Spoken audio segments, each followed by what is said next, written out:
Freedom.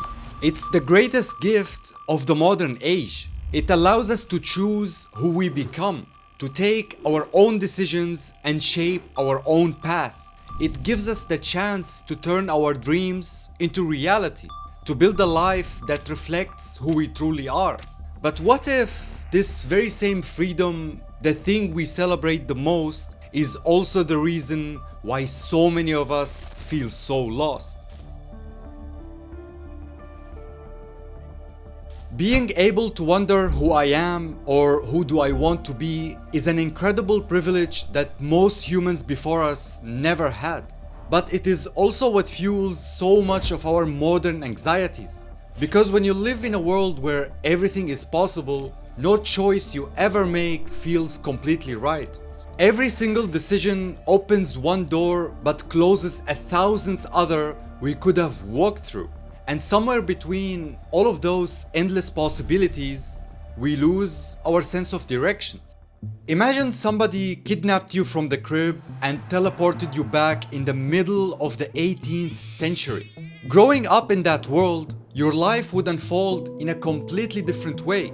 Your path in life would already be decided for you. You wouldn't get to choose your job, city, or partner. Those were often chosen by your family, class, or just simple survival. If your father was a blacksmith, for example, you would likely become one too. You wouldn't have global news feeds or access to other cultures and lifestyles.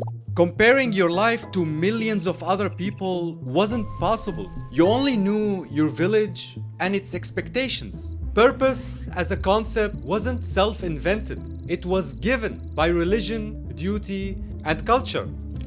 Living in such a time period, you wouldn't have the space to question your existence. The idea of finding yourself or following your passion simply didn't exist. Life was hard, predictable, and structured. But in that structure, there was clarity.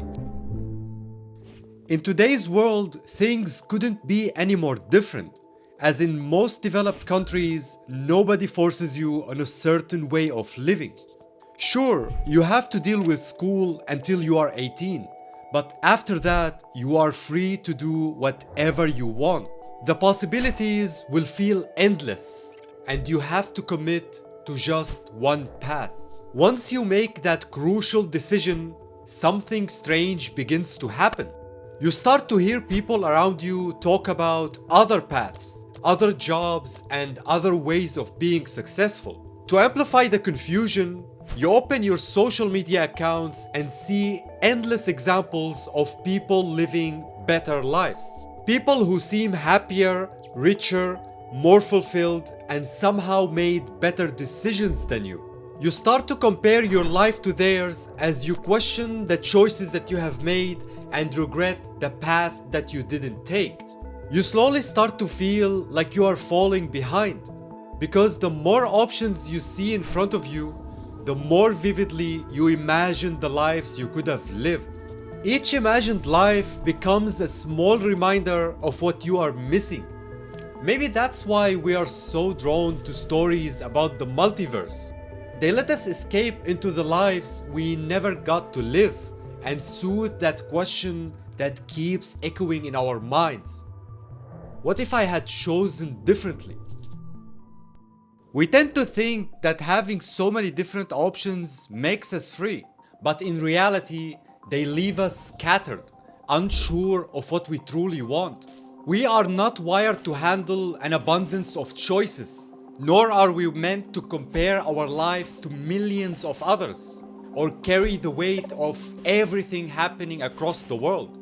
The more we look around and see what we are missing out there, the more anxious and uncertain we become. So this begs the question, are we destined to be trapped in the sea of endless options forever? Or is there some kind of antidote? I think we need to view this modern struggle as the side effect of living in a world with infinite possibilities. It's a beautiful thing to have the power to choose, to dream, and to build the life that we want. But every good thing in life comes with a cost. The same freedom that enables us to choose can also keep us from ever feeling satisfied. Maybe the answer isn't to keep searching for the perfect choice, but to learn to stay with the ones we have already made, to give our time, attention, and energy to what's in front of us, to stop running from one thing to the next and see what life becomes when we finally stop chasing.